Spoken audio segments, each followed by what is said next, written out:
Tuesday, May 19th, and I'm back in Temagami, having done the hours-long drive from Toronto, the 30-kilometer bumpy ride down Red Squirrel Road, and then the 900-meter portage twice down to Lake Temagami with all my gear. And I'm getting ready to head out on my next adventure, which is actually going to be a repeat adventure of a trip I never thought I'd do a second time. And that trip is the Lady Evelyn River.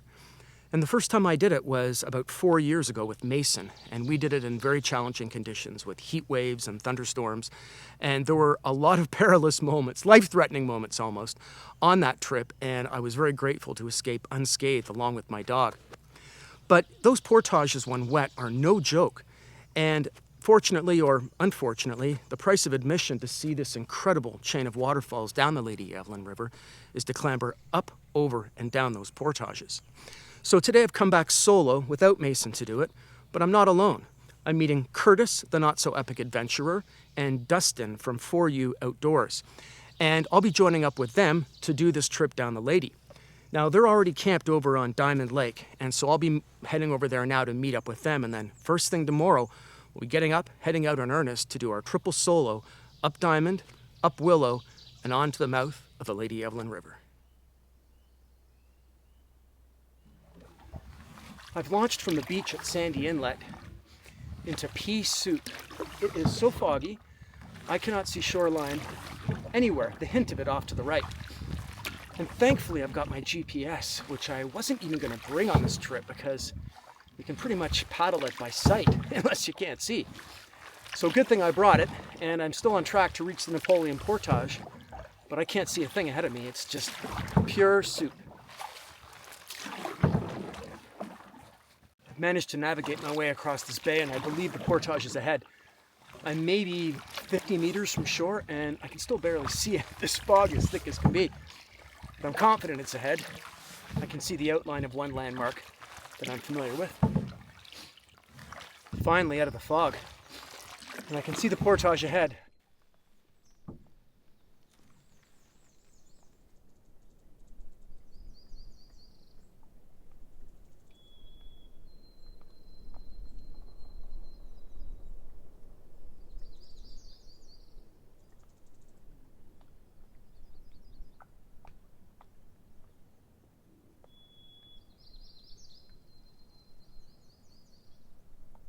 Got the first carry done, just headed back for the second, and this portage is in pretty bad shape actually. There's a few blowdowns that you've got to navigate around, and part of it is a flowing creek where the portage is, so you're ankle knee deep, but the water's clear and you can see where your footing goes. That's helpful. Here is the first of several blowdowns along the trail. I'm just going to take a path along the side of it.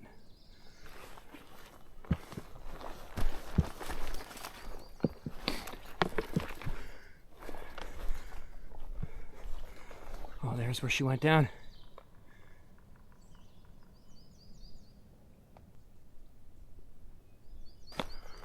Okay, back on the path. We're on a downhill portion now, probably halfway through the portage, and we're about to enter this little creaky section that runs right over the boulder garden.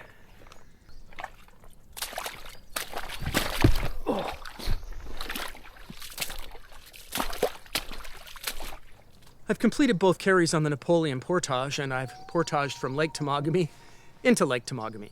So now I'm going to launch into Lake Temagami and make my way over to Diamond Lake via the Sharp Rock Portage, where I'll be meeting up with Curtis and Dustin.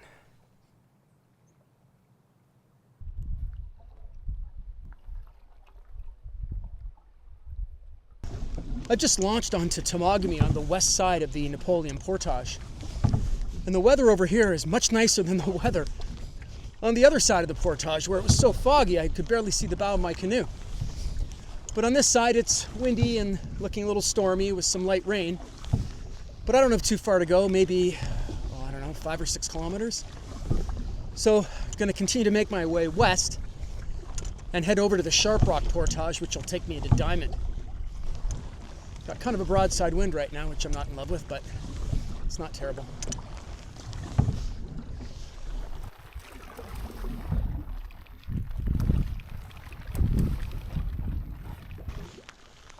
Oh, the rain is upon us. That's all right. Top part's dry, bottom half is wet. No part is cold, so we'll keep paddling.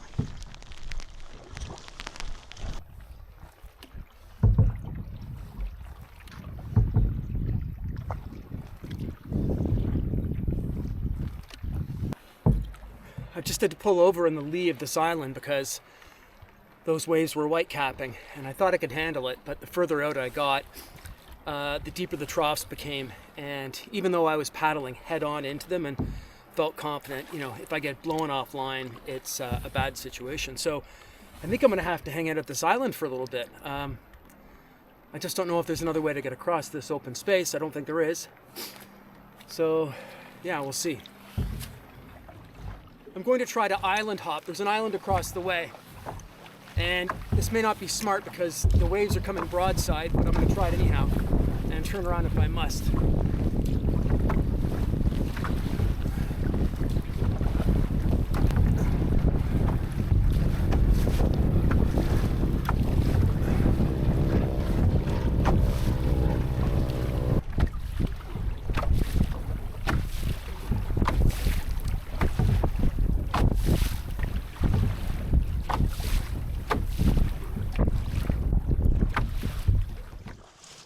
Oh my goodness, that past 45 minutes was white-knuckled.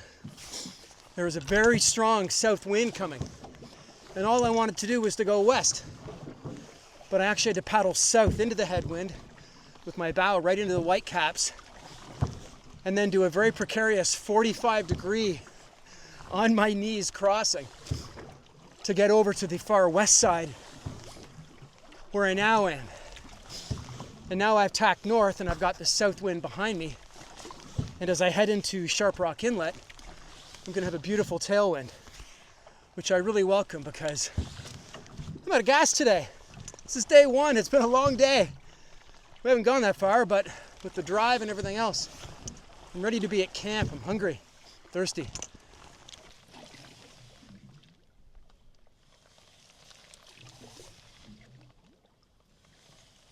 We have made it to the portage into Diamond Lake, and this has been a wonderful tailwind, just pushing me all the way down the northwest part of Sharp Rock Inlet.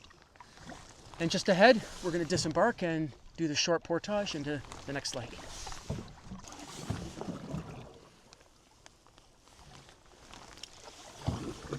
Okay, we have arrived at the takeout for Diamond Lake.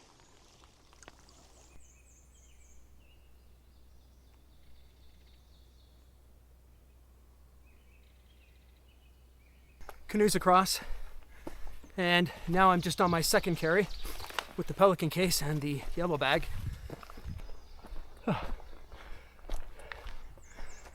And in the distance is Diamond Lake. Woo!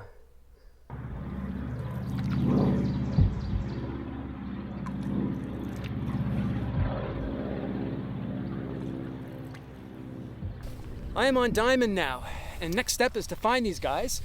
Curtis said they were going to be, you know, on one of the first few sites. So I'm just going to start ticking them off in order and see where they are.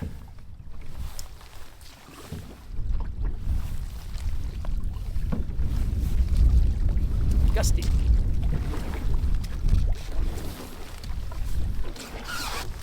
I finally found these guys after stopping by every single campsite on the north end of Diamond.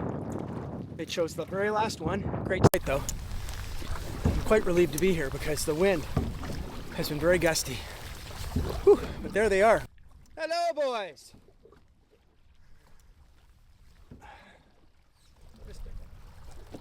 Oh, yeah. Temagami was really hard. Sharp Rock Inlet. It was coming right up from the south. And I had to cross it perpendicular, but I couldn't. So I had to paddle all the way up and then drift, yeah, and then drift, yeah. It was something, but it was good. Good to see you. Yeah, man. But I just joked with Dustin, I'm like, now we're going to talk about it. Just like calculated all your, like, speculating all day, like, well, you know, See ya. You can see him as well. you might get trapped in some wind. Get settled in here. Let us help you out here. You know, ordinarily I'd say no, but I am spent. It's a great feeling to find the campsite that these two guys were staying on, because if it was one further up lake, there's no way I was paddling upwind to make it back up there. But it's a great site. I'm familiar with it. I've never stayed here, but I have stayed at a site just across the bay. And lots of flat tent pads. It's a little exposed, but we'll make do. So yeah, what a great feeling to be here after all that wind. And now it's even picked up more. So gonna get the tent set up because, well, rain's in the forecast. Got to the campsite, just ravenous. Quickly set up my tent in case rain happened, and then got a meal on the go. Curtis and Dustin had been at the site for a couple of days, and they've had some fishing success, and they've saved half a lake trout for me for a snack for later tonight. So how amazing is that? Anyway, gonna get this food in my belly and then just relax a little bit. And I think tonight's gonna be a very early night for me because tomorrow's a big day, and I'm absolutely beat from fighting that wind all day. I really like the island campsite that Curtis and Dustin picked out. It's quite a large island with a lot of tent pads down by the fire pit. The problem is that's the side of the island that the wind is coming from, or was coming from. So I've camped at the absolute other end of the island, where there is a very flat tent spot and an incredible view across the north part of Diamond Lake. So I'm pretty happy to be here. I rolled into camp today at about 6 p.m. with not a lot of gas left in the tank, and quickly had some dinner, drank a lot of water, and then Dustin with his lake trout cooked up a bunch of fish, which we all consumed very quickly. And we're gonna need it in our bellies tonight because the temperature is gonna be going down to 0. We're close to it. And the next couple of nights are also supposed to be very cold. Now, hopefully that means clear, starry skies and low wind, because today was a lot of work, and I hope the next few days are not like today. But still, a great day, a day that had a big payoff, coming to a campsite, seeing old friends, having some freshly caught fish, finding a great tent pad, and gonna be in bed in about half an hour or so. So tomorrow's a big day for us. We are leaving the campsite, heading north on Diamond, portaging our way into Willow Island Lake, and then from there heading north to Frank's Falls and making our way into the Lady Evelyn River. So it's gonna be a bit of a slog. We're gonna get an early start. So I'm gonna get as much sleep as I can tonight and try and get some stretching in these muscles because today was a shock to the system.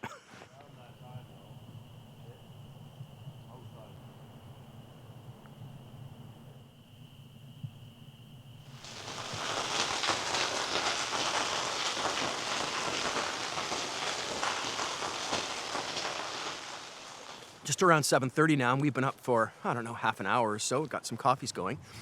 Last night we were driven into our tents at about 9 p.m. by rain. And it was big rain, blowing rain. And here I am thinking I had the best spot on the island out of the wind on the north side there. Well, prevailing winds changed.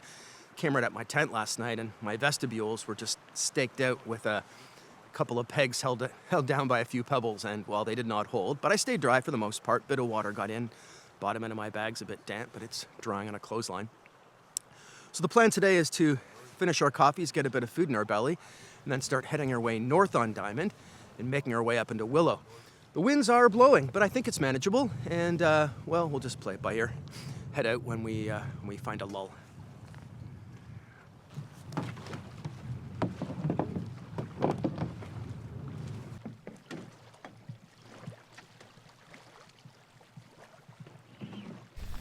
We've just pushed off from the campsite. We're probably around 8:30 or 9 o'clock now. Not a particularly early getaway, but we had a couple of coffees and we had to dry some stuff out because of the rain last night. Dustin's ahead and Curtis is ahead of Dustin. And we're just making our way up Diamond on an overcast day. Rain's possible, maybe even likely, but at the moment it's just gusty and overcast with some bright spots.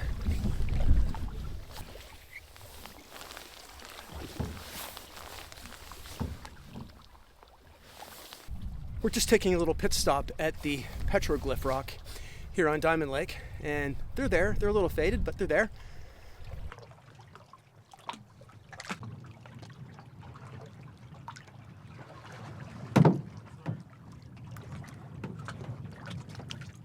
We are continuing to make our way along Diamond.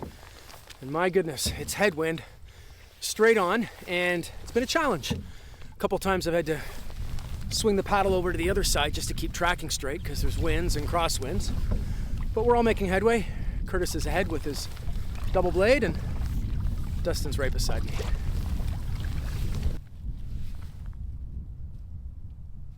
We are at the portage at the end of Diamond. Portage number 1 for the day. But Hudson was so old and, tight squeeze. No, I said, I've never been told that. Is that a good thing or is that? Might be a good sign.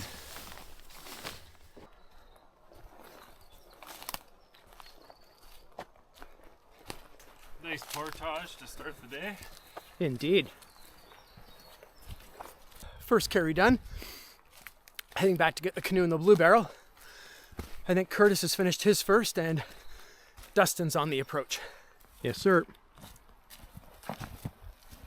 Second carry now. Canoe and blue barrel. And this portage isn't bad. The usual ankle twisters, but it's dry. Thank goodness it's dry. Alright, I'm gonna make my way up the shoreline. Beauty. That's portage number 1 for the day completed. Not difficult at all, but we're putting into a very small pond where we're just going to hop, skip, and a jump and make it over to the next port. Curtis has already launched and he's getting spun around in this little tiny pond of a lake because the wind today is really something else. But anyway, onwards and upwards. Making my way to the end of this small pond that separates the 2 portages. It was quite breezy at launch, but now that I'm most of the way across, there's a calm area, and I believe the portage is dead ahead. Not sure how far it is, but 2 more to go for the day.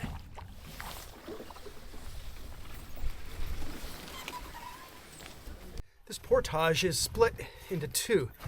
What I'll call the hilly and wet section, and then the upcoming swamp section. So we've staged at the swamp section. I've never done it before. We'll have to see what it looks like. Part B of this portage is a bit of a muddy bog. Oh, losing my shoes.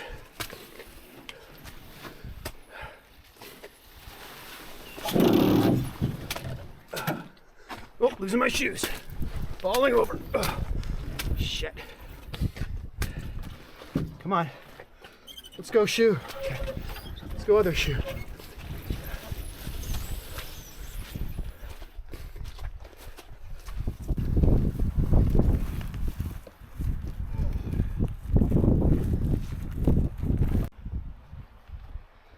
She's a muddy one.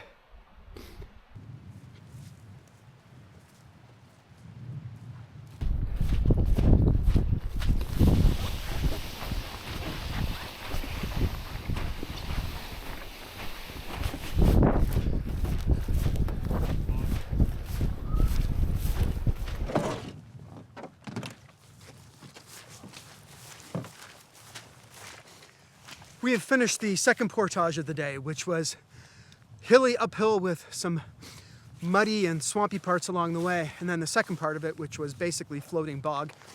So one more portage once we're across this little pond, and then we're into, what are we into? Willow Island? Willow Island. Willow Island Lake.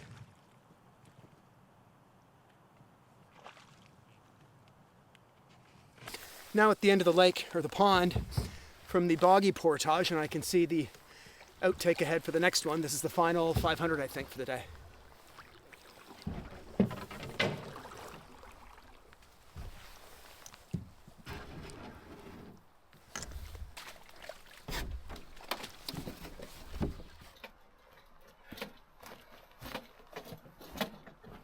This portage runs right along this beautiful little river.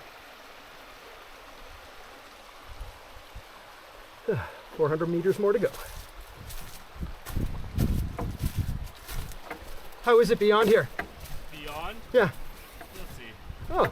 It's boggy. Boggy? Okay. Yeah. Boggy it like might, before? it might work out in our favor. The water's so high, we might be able to drag our canoes and just find high spots to step. But you just gotta watch it.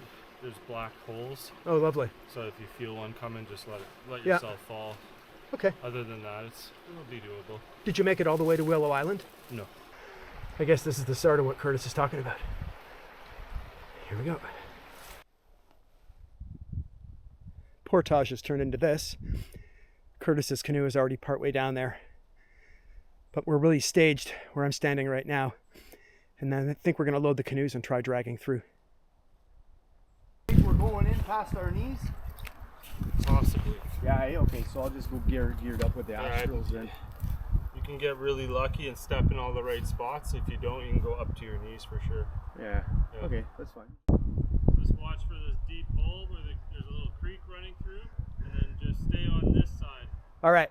Yeah.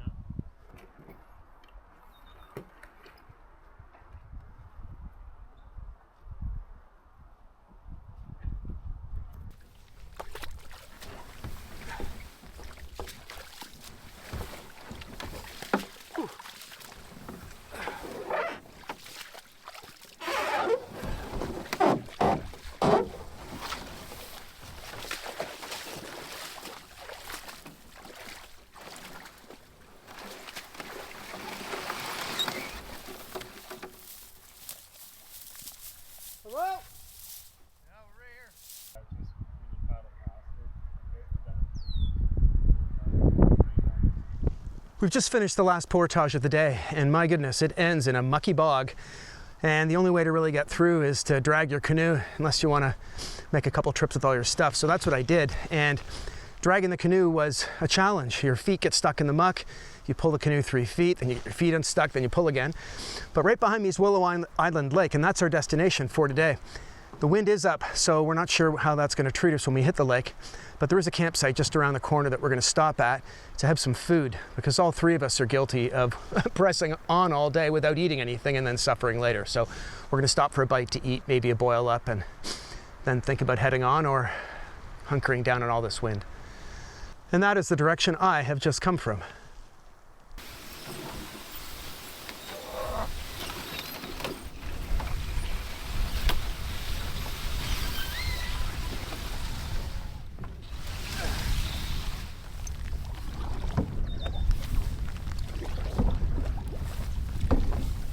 Another gusty one on Willow Island. Hard to keep the canoe tracking straight.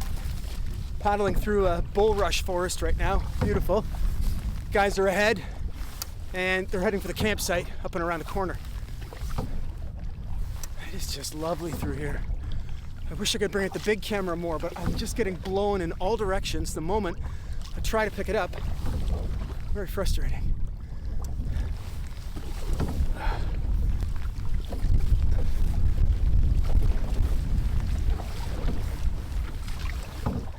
After yesterday and today, paddling in the wind and murdering the several portages I've done, I can honestly say I am now in fighting shape for the rest of the trip. I've torn all the required fibers, I've stretched out all the required ligaments, and I'm feeling it. I'm feeling good. Tight, but good. Whew. Okay. We're about to pull out into Willow Island Lake proper, and I can already see the waves. But we are pulling off to a campsite on the right, Curtis says, where we're going to stop for a bite and an assessment.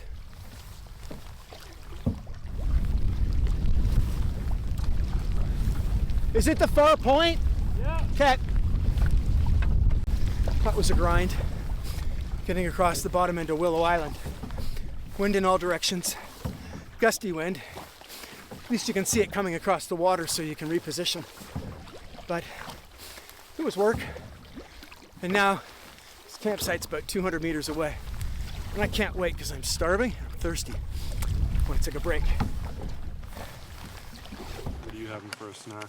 I'm having Lunch? I don't usually have lunch on trips, and I'm trying to have more lunch, so here's what I have. I brought my cheese this time. I didn't leave it in my truck, okay?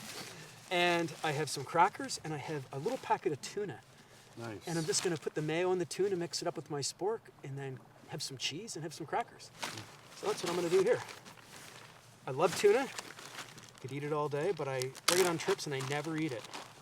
Remembered the cheese. That was heartbreaking. That was heartbreaking because there's so many calories in cheese too. The campsite that we pulled into for a lunch break is actually going to be our overnight site. After we had our bite to eat at around 3:15, the wind kept blowing, and by I think 3:30 we all decided we're going to stay here for tonight. It's a great site, and the site's up like we're just not certain about. Also, tomorrow we are supposed to have a very low or no wind, which is going to be very welcomed. So why paddle today in whitecaps when you can paddle it first thing tomorrow in calm conditions? So the guys have just been setting up their tents, and everyone has found a spot. Everyone's organized. Everyone's hanging out clothes to dry. And pretty soon I think we'll be talking about dinner, and a nap time might be in the future for a couple of guys, this one included. But what a great site. What a wonderful day despite all the challenges and the headwind and the boggy portages. When you get to your site after a hard-earned day like that, you really feel like you've accomplished something, and it's a good feeling.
What an incredible evening it's been at the campsite, and I say evening because it's 6:05, but it almost feels like it's 1 in the afternoon. The sun has finally come out, and the wind is howling now even more strongly than it was earlier today. In fact, we're all pretty proud of ourselves that we didn't bother to venture up because it has been building. Anyway, tomorrow hopefully we'll have some calmer conditions. It's in the forecast. But we've been kicking around camp, doing some fishing, cutting some wood, gathering some wood, rebuilding the fire pit, doing all the fun stuff. And we are all deeply settled in here, and I think we're all just looking to put off dinner as long as we can so we can enjoy the sun and the wind because we're out of it in this section where our tents are. Tonight's supper, beef pasta marinara.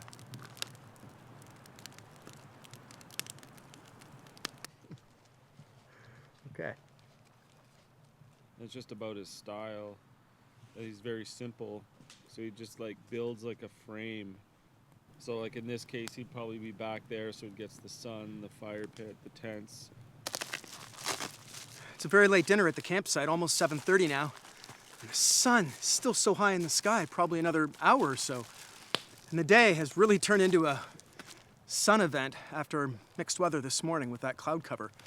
And in fact, tomorrow it's supposed to go down to -3 to start the day. So that tells me clear skies and hopefully low wind. So maybe this weather system that's been so pushy will move on its way. Anyway, dumping into my pad thai now, which I cannot wait to eat.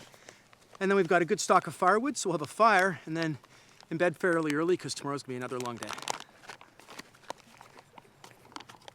We're coming up on 9 o'clock now, and the sun has just set behind the tree line across the lake. And the moment it did, the temperature, at least it feels like it dropped by about 10 degrees.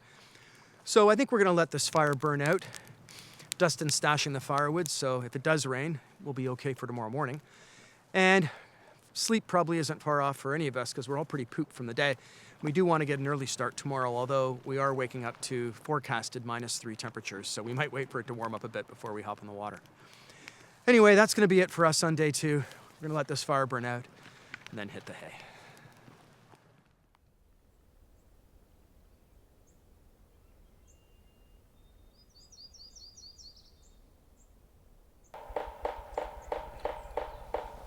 It is a crisp one this morning, just after 7 a.m.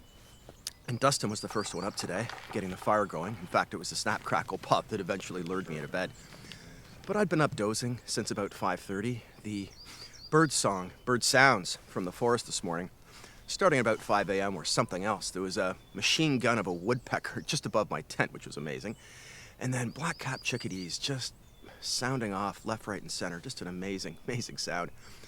But now it's coffee time, and we're slowly waking up, not in a real hurry, but in some hurry, to start making our way north towards Franks Falls.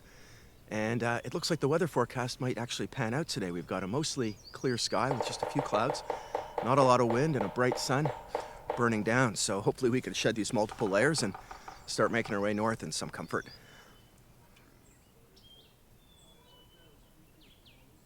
It's been a slow morning. It's almost 10 o'clock, 9:50 to be exact. And the guys are just ahead of me here, and we're all about to head up to Franks Falls.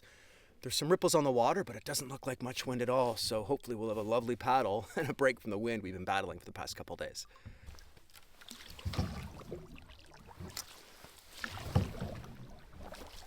Really underway now, and you could not ask for more perfect paddling conditions. In fact, in about 2 hours, I'll probably be complaining about the heat because I can already feel it baking into my shoulder.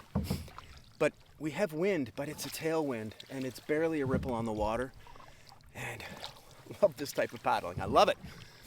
And about 5 or maybe 6 kilometers to Franks Falls, and none of us are in a hurry to get there. It's just one of those perfect mornings that you so rarely get out on the water.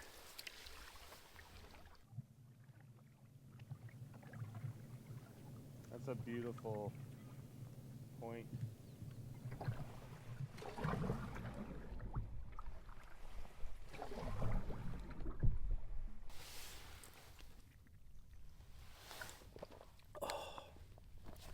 It's the best part about spring paddling or fall paddling is you get cold water, not that tepid, lukewarm stuff during the summer in the middle of a heat wave. And nothing like a cold drink on a trip, that's for sure. We are just meandering our way up this lake. I mean, I'm not sure if any of us could paddle any slower. The two guys are trolling, and I've got my camera out, and I'm just taking in this morning. It is a cloudless sky. Calm wind. It is just a real treat. You don't want to get across this part of the lake too quickly because there's so much to see. Incredible white pines, all kinds of dead standing stags, some in the water, some on shore. Of course, the rolling hills. And you can see the greens along the shore and sort of dark areas where the birches haven't filled it in yet. But all that's coming.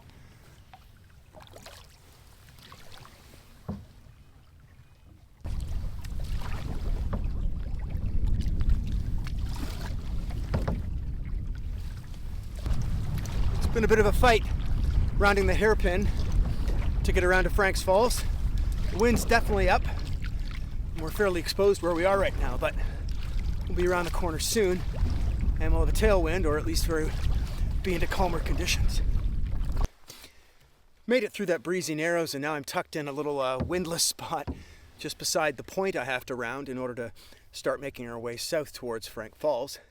And the guys are just following up behind me, but it is so gusty out there, it really takes all the muscle just to get to where you need to be. A much more pleasant paddling experience on the other side of the hairpin. And it's just a corridor. We've got a light tailwind, but it will pick up as we get near the end. And then we've got Franks Falls tucked in to the right. Not yet visible, barely audible, but we'll get there soon enough. Wind at your back.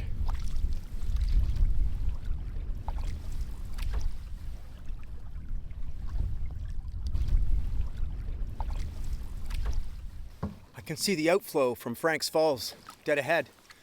Can't see the falls yet because they're tucked into the right, but there is a lot more current than I recall there being last time.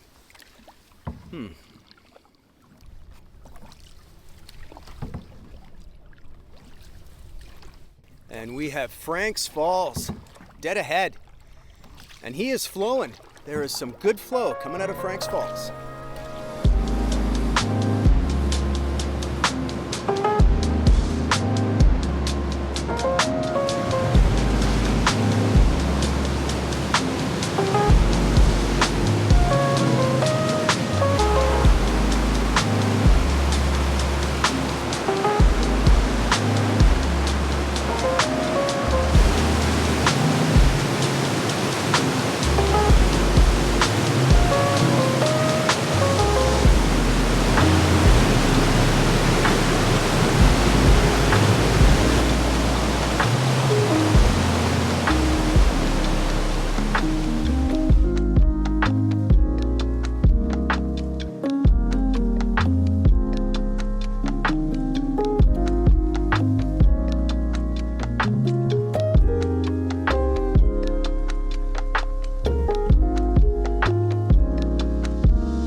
Frank's Falls is quite the spectacle.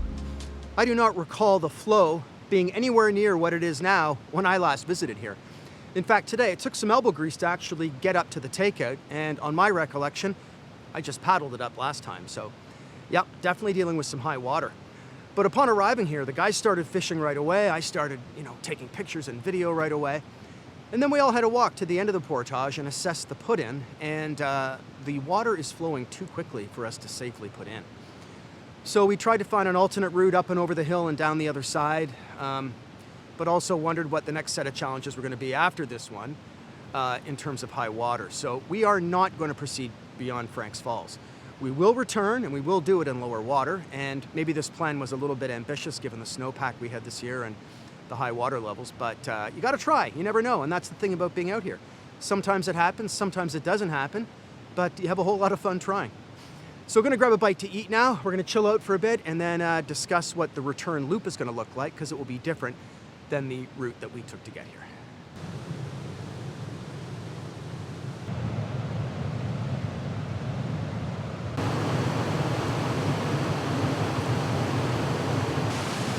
Well, folks, welcome to Frank Falls, where the fish are biting. I'm going to catch you a walleye right now. Yeah. That time he bit my lure.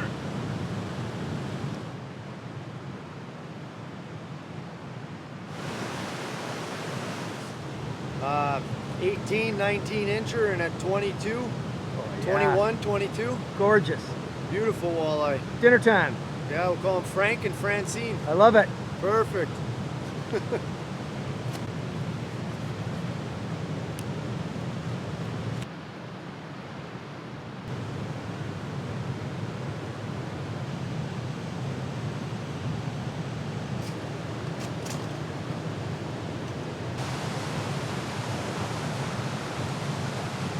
Well, that's going to conclude our time at Frank's Falls. What a blast, what a place. But now it's time to find a campsite for the night. So we're going to head up Sucker Gut Lake from where we came and do the hairpin south on Willow Island from where we came. And we'll be staying at a campsite somewhere along that stretch.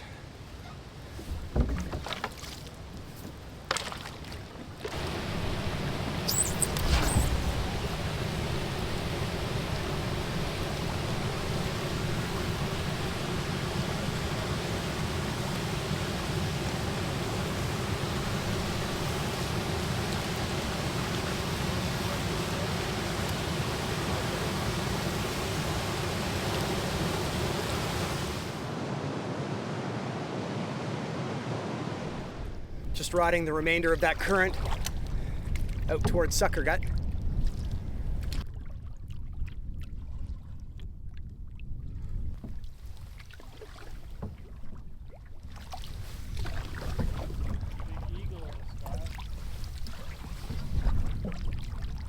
Just making our way around the hairpin now.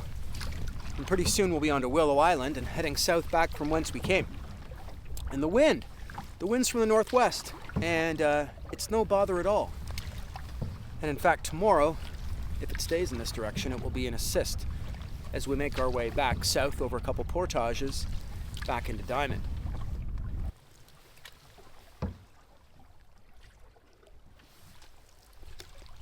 We're campsite shopping right now, and we've just rounded ourselves onto Willow Island, and there are two sites on the map that we think would be good for us. They're larger sites, and the one I've just checked here on the point, just in from the point, isn't bad at all. Lots of tent pads, but it is a rugged site, maybe nowhere for a tarp. So we're going to check the one across the way and see what it looks like and make a choice.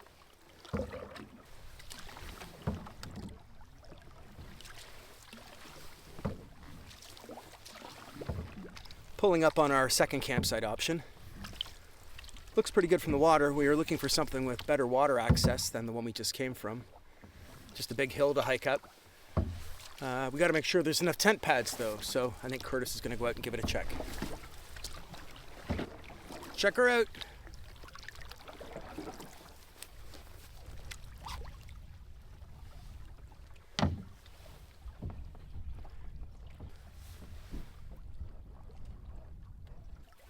So guys, do we have 3 tent pads? There's 3 tent pads. Okay, so thumbs up. Is this a go? Right on.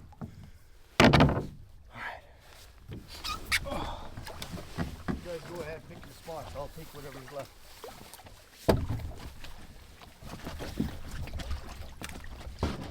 We've reached our island site, and it's a tiny little island and a tiny little site with 3 tiny little crooked tent pads that'll do just fine.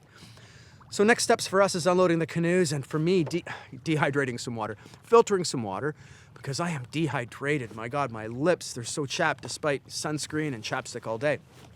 Anyway, it's nice to be here for 5:30. Left the campsite at about 9:50 this morning, and well, here we are.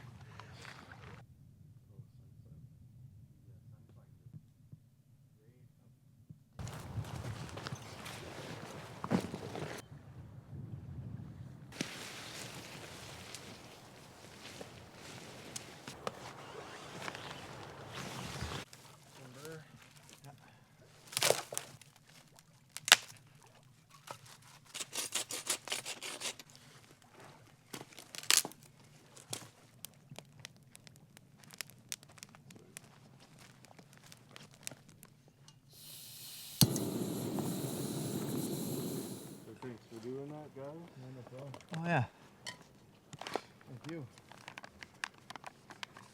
Thank you for thanking you. It's nice to get all that wood cutting down before too late, Yeah, especially after a sun-baked day. because you know when you eat, you pound down all your food, you're not going to want to do work after. True. You got a boil coming on, or are you already loaded? I'm loaded. Oh, nice. I need about 5 more minutes and it's perfect.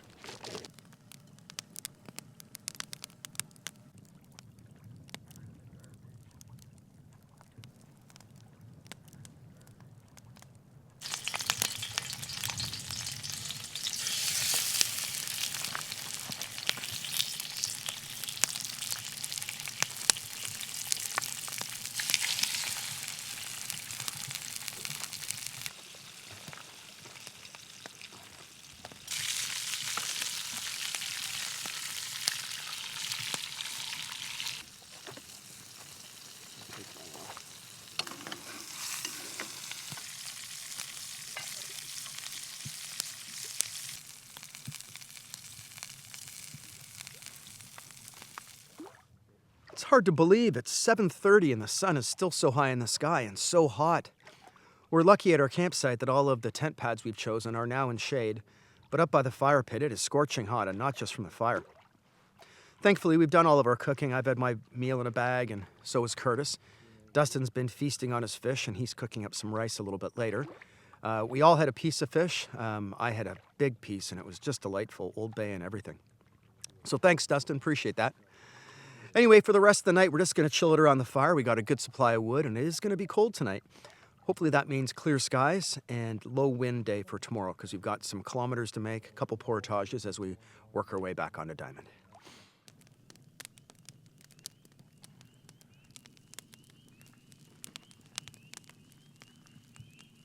The dog dropped in again at his heels, with the tail drooping in discouragement, as the man swung along the creek bed.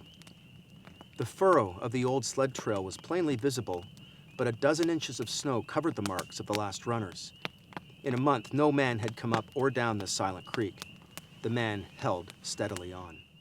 The sting that followed upon the striking of his fingers against his leg ceased so quickly that he was startled. He had had no chance to take a bite of a biscuit. He struck the fingers repeatedly and returned them to the mitten, baring the other hand for the purpose of eating. He tried to take a mouthful, but the ice muzzle prevented. He had forgotten to build a fire and thaw out. Then he got out matches and proceeded to make a fire. For the moment the cold of space was outwitted. The dog took satisfaction in the fire, stretching out close enough for warmth and far enough away to escape being singed. When the man had finished, he filled his pipe and took his comfortable time over a smoke. Then he pulled on his mittens, settled the ear flaps of his cap firmly about his ears, and took the creek trail up the left fork.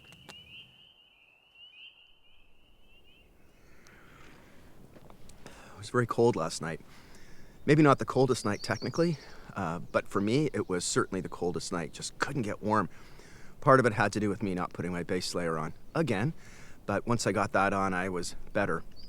It was the hip flexors that were the real problem. I didn't do any stretches before bed and tossed and turned all night from one side to the other, and finally got up around 6:30 to poke around the island. And while poking, 6 beavers passed by me in the water, quite close to shore. And I don't think I've ever seen 6 beavers traveling in one group before, so that was kind of exciting to see.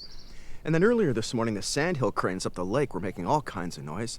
Just love the sounds of those birds, and the forest is full of just too many to count this morning, so I guess the birds have finally arrived.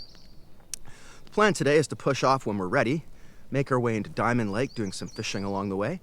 Dustin's already made his way up, and he's got some coffee on the boil, and I hear Curtis stirring away in his tent, so that's my cue to start packing my stuff up.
Pushed off from our campsite. It's around 10 o'clock now, and we've been a little later than usual, but the thing that's been holding us up a little bit is our tents. Lots of condensation on the inside, lots of dew or misty stuff on the outside. So getting those dried off and also letting the sleeping bag air out is pretty important for me at this time of year. Just trying to get it a little drier before it goes back in the bag. But now we're off and we're heading south on Willow Island looking for our first portage, which is a 420, and that's coming up next.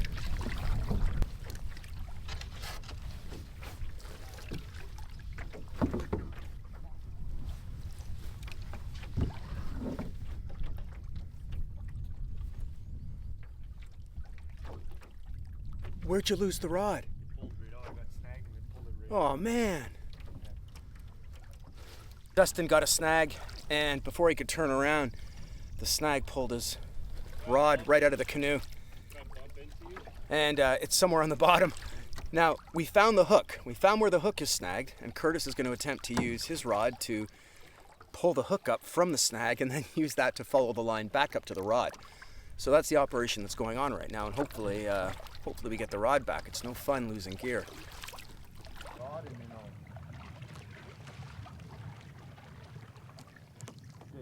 The biggest thing is I found the lure. Yeah, it's a good start. I'm just gonna stay out of your way so you can. You're just gonna gently follow your line. Yeah, because what I'll end up doing is pulling the drag out, right?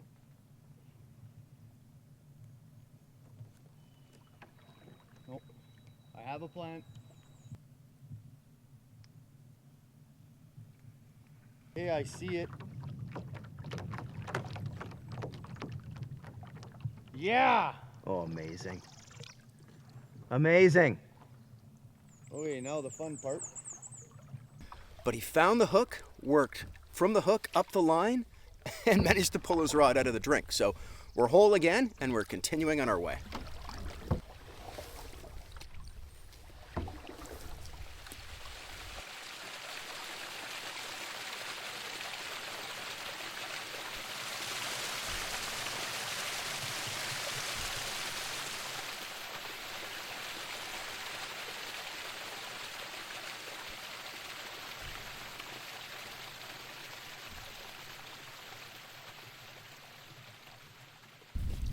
On my way down Willow Island, I heard the sound of running water off to the side.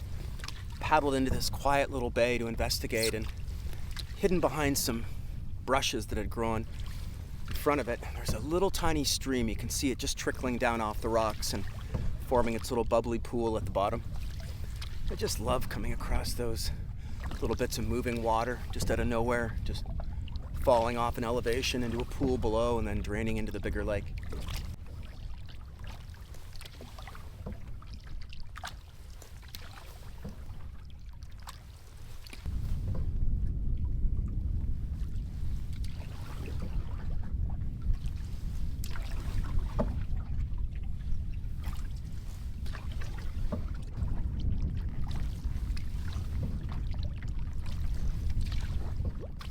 Our portage is in sight across this little bay ahead, and that's our destination.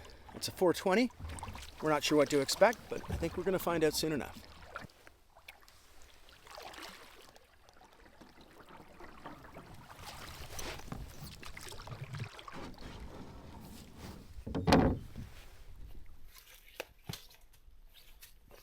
Well-established trail. Yeah, it looks clear. Let's see how far we get.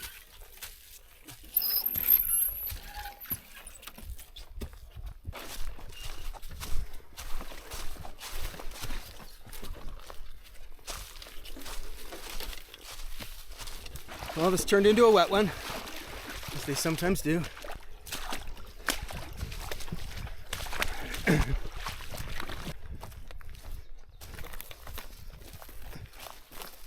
All in all, a pretty clear trail for Temagami.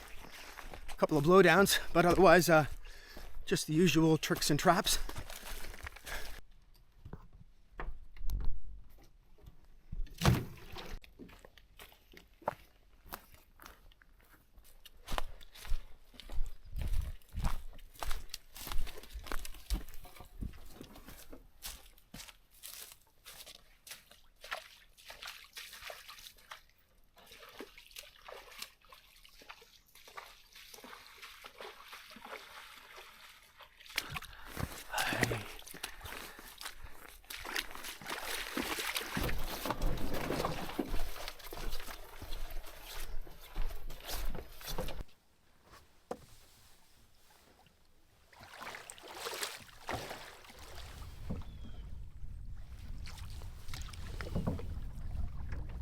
We've launched into a no-name lake from the end of that 420. And what a pretty little lake this is. I mean, I wouldn't actually call it a lake, but nor would I call it a pond, maybe somewhere in between. But the shore is just wall-to-wall green. And the hills are high, but not too high. It's just one of those magical little lake ponds that you come across. We've arrived at the 310 and there's a clean takeout right beside a little flowing stream. And it looks like it's a maintained portage, so if it's anything like the last one, that'll be a-okay. Gouge.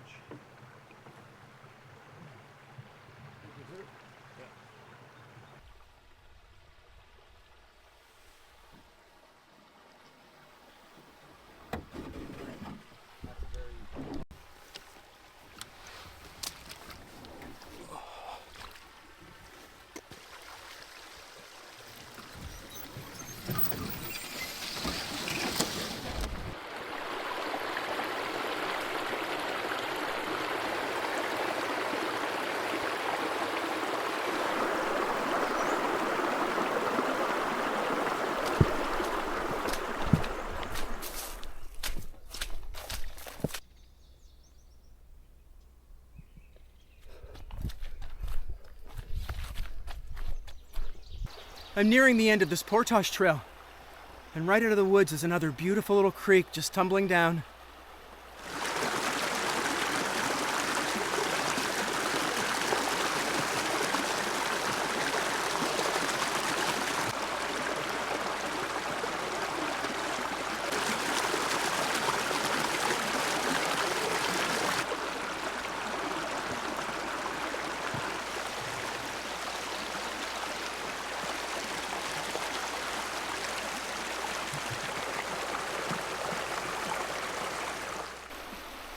Looks like a little bit of rock hopping ahead and lake in the distance.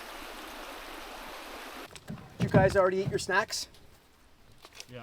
Okay. Just gonna get my tuna in me and then I'll see you guys out in the lake. Sorry, I took a little while at that waterfall. No worries. Yeah, I'm just gonna sit in the bay. Sit in the bay. Oh, what did you have for a snack? 2 pieces of gum. Okay. I just love when portages have all these little creeks running through them. So many things to see, little tiny cascades and pools and rocks and sticks and bits of birch bark and all the things that have been caught up and washed down. And I just love the sound of them. Every step it sounds different, with the gurgling and the burbling sounding, deep and rough if you're at the pool, or, you know, light and piano key like when you're walking down the Cascades. Well, time to get back on the road, or on the water. Just had a big, well, fast lunch. And the boys are already ahead doing fishing and some slow paddling waiting for me.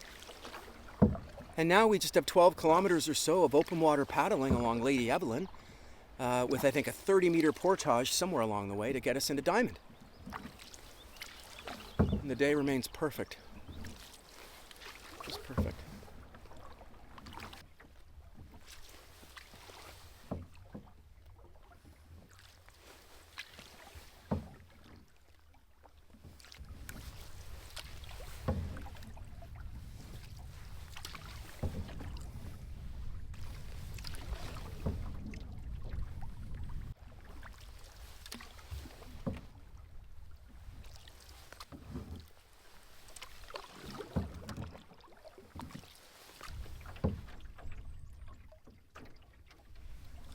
We're continuing to make our way east on Lady Evelyn, and it's just through a series of, well, I won't call it a channel, but it's through, I guess, a series of islands, or yeah, I guess it's a channel of some kind.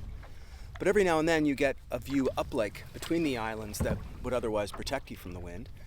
And my goodness, this is one big lake. I paddled half of it before, but I haven't been this far south on it. And my goodness, it is a lovely lake. Big, but populated with enough islands that, at least in this section, still make it feel small.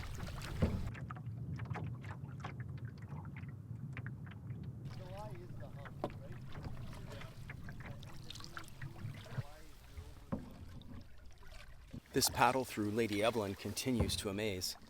It is just wall-to-wall green everywhere, interrupted only by bits of Canadian Shield sticking its nose out.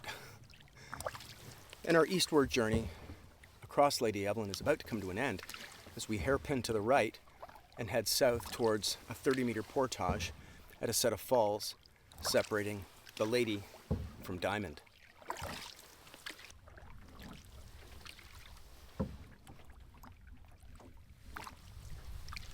Now 4 p.m. and our paddle south on Lady Evelyn has become even more pristine. Barely a breath of wind, just ripples on the water. The breeze is cool because the water temperature is still so cool. The sun's on the verge of almost being too hot, but between the cool breeze and the warm sun, it's actually the perfect temperature. The wind has suddenly picked right up, but it is a tailwind, and we're only about a kilometer out from our 30-meter portage taking us into Diamond. So this wind can blow as hard as it wants, as long as it doesn't change direction.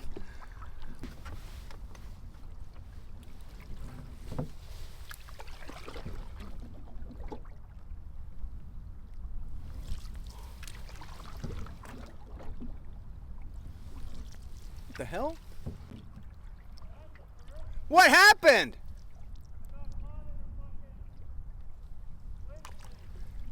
You were really moving there. Curtis was ahead of me when passing through those narrows just behind. And the wind really was picking up before those narrows, and I guess it really did funnel through there because I'm watching Curtis ahead just paddling in a straight line when suddenly he just gets dragged from one side of the narrows to the other. And I think it was all hands on deck for him because it really caught him by surprise. It caught me by surprise. The speed at which his canoe was moving looked like he was being towed. Anyway, no harm, no foul. We're back on track and making our way towards the falls.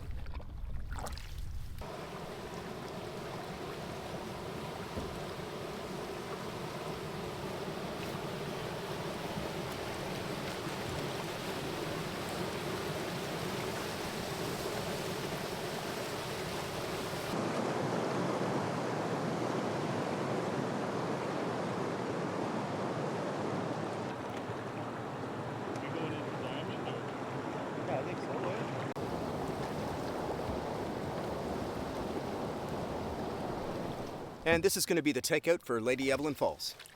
30 meters and we're on the other side.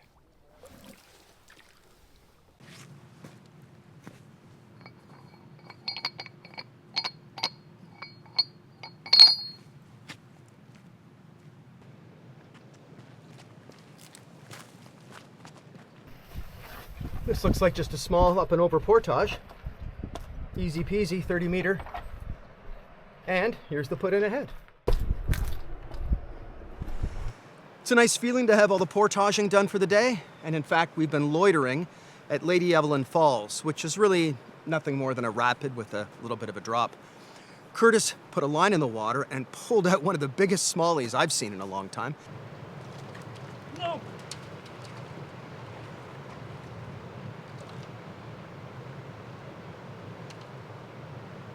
Took a thorn to the thumb, but I caught him. Banged up my knee really bad. What a save! Off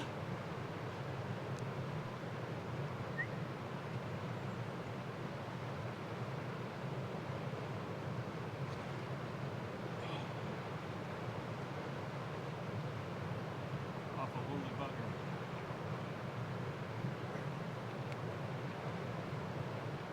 I think Dustin's about to wet a line as well. It is 5:40 though, and we're thinking about dinner, so we're on Diamond Lake behind me. Once we get launched after fishing, we are going to poke around, find a campsite, and then start getting some food going because we're all famished from our work today. Now launched into Diamond. Dustin already on the water, Curtis behind, and about 3 kilometers to go until we reach our site for the night.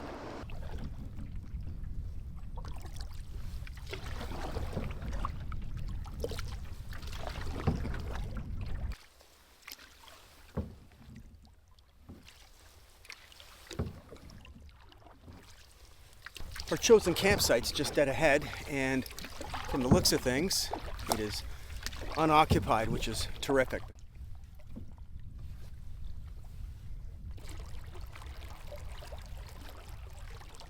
Oh, we have arrived at the campsite.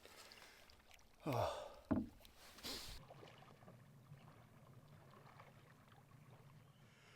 Coming up on 8 o'clock now, and we're finally all set up at the campsite.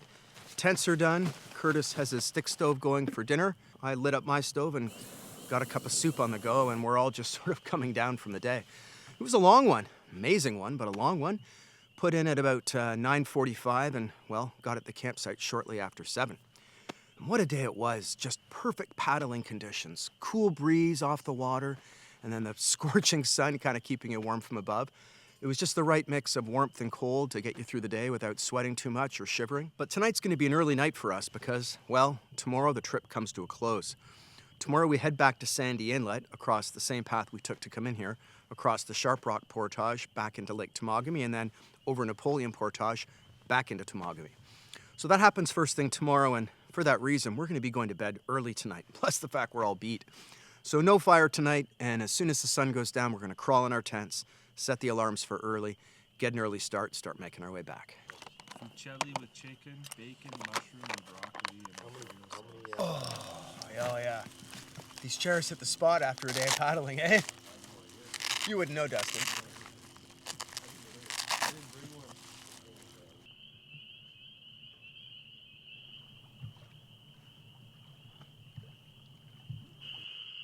We're coming up on 9:30 here at the campsite, and we're all fed and ready for bed.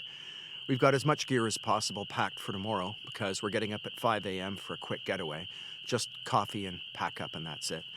But tonight we're all thrilled to be at this campsite, being serenaded by all the peepers behind me and an American bittern somewhere along the water, keeping us interested as well. And the mosquitoes are finally out. After a bug-free trip, they have just started appearing tonight. No biting, but they're in your eyes and in your ears and, getting into things. Anyway, we're going to sign off for tonight. Tomorrow's an early start, and we all need a good night's sleep after today.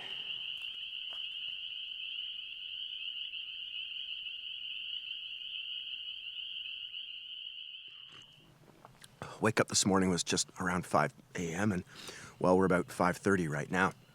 Camp's mostly collapsed. Got a coffee on the go. The boys are up, and not much left to do except tidy up, pack the bags, and load the canoe. But what an incredible morning it's been, waking up in almost pitch black and then having the world wake up behind you with the ravens in the sky and the chickadees in the trees, the bittern, in the swamps across the way there. It has been a very vocal morning, and it's nice to be up when everybody else is waking up as well. So next steps are to pack all this junk in the bags, put it in the canoe, start making our way back to Sandy Inlet.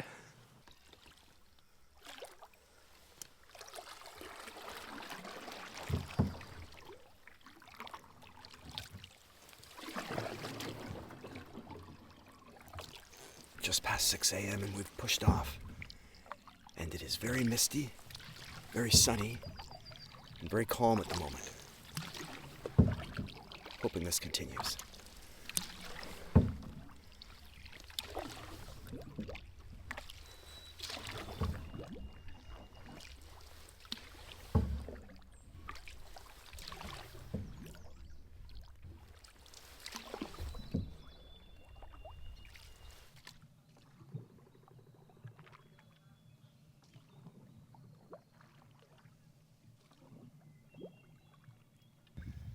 I've made it across Diamond in positively glassy, perfect paddling conditions. And just ahead is the sharp rock that'll take us into Temagami Lake. And I can see all the boats ahead, staged, and all the birch trees reflected in the water. Just a beautiful, calm morning.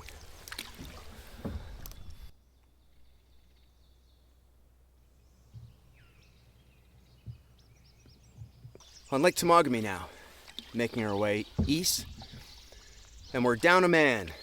Curtis had to speed ahead. He's got places to go, things to do, people to see.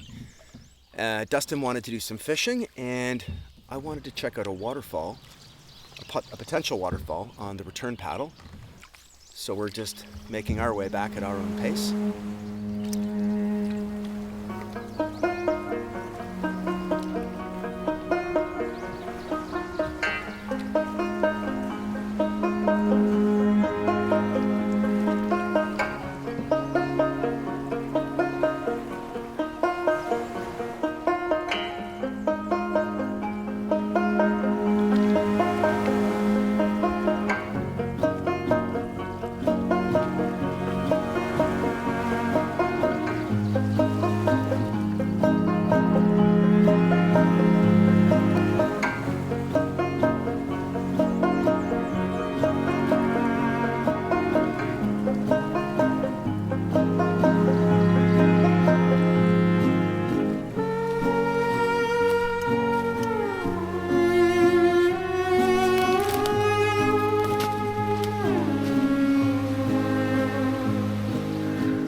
I'm just back from visiting that waterfall, and I'm so glad that I did.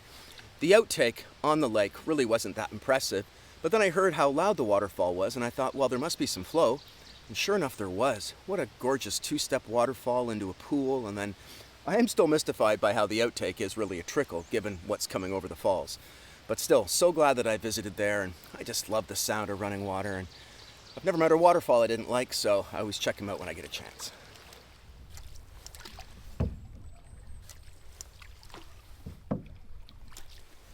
Probably halfway to the portage now, and we're entering the part of Temagami that often has the winds that I battled on the way in.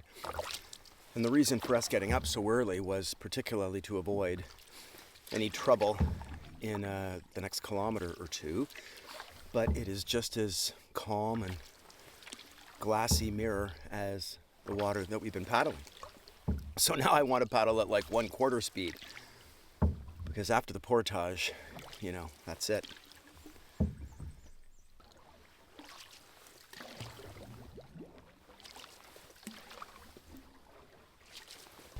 Well, it was bound to happen. 8:23 a.m. and the wind is upon us. And it went from like 0 to a 3 out of 10 with like the snap of fingers, just boom. We shall have wind. All right. So now I'd say the wind's moved up to about a 4 as we pass the north arm of Temagami, getting over to the Napoleon Portage. And it's taken a bit of elbow grease to get across this northern part. But the end's in sight, and after that, just a portage, and then a short paddle to Sandy Inlet.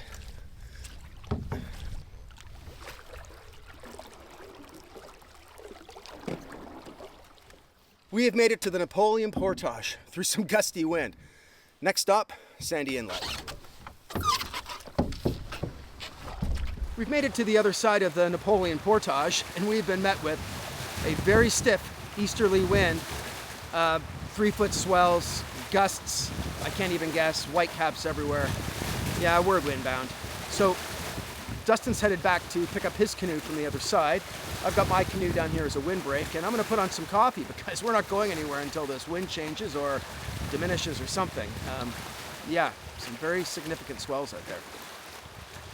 Time to hurry up and wait.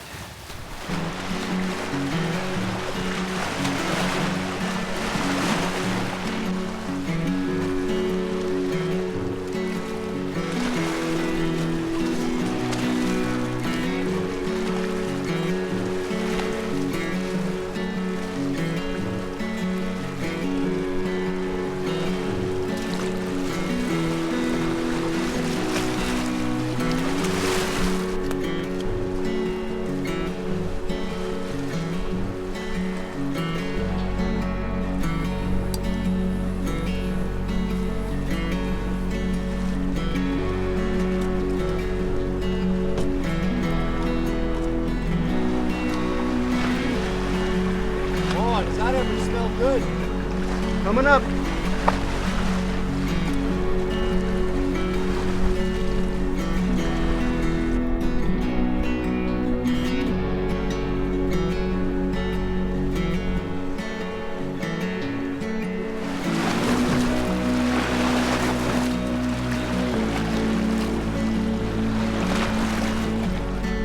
Decided to make a run for it, and it is definitely wavy and very gusty. And here's the first big one.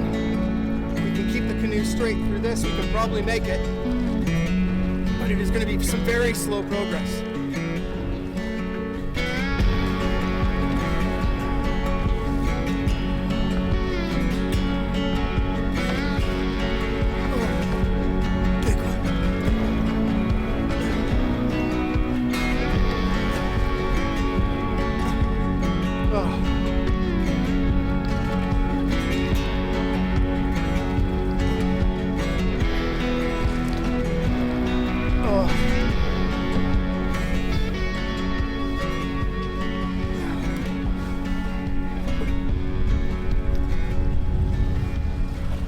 It is a nice feeling to be back.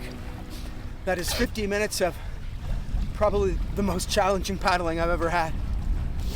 Just zigzagging our way between wind gusts, between Napoleon and what we thought would be a more sheltered area, but the wind's everywhere. The wind is where you're going. That's where the wind is. Anyway, Dustin's not far behind me and he's not far offshore, which is good. And now we just have to cart our stuff up to the vehicles about 900 meters that way. But it is nice to be off the water today, I'll tell you that. Woo! Well, that's going to be another trip in the books. And what a great trip it was. Each of us heading in on different days under our own steam, meeting up at the same campsite before paddling up through Diamond and then up through Willow Island to Franks Falls. And unfortunately, we weren't able to do our river trip as planned, but no matter, we got turned around and headed east onto Lady Evelyn and explored some beautiful parts of that lake. I just had no idea how intimate and gorgeous that paddle is. And along the way, discovering other little streams and waterfalls and trickling waterways. I mean, there's just no shortage of things to see up here.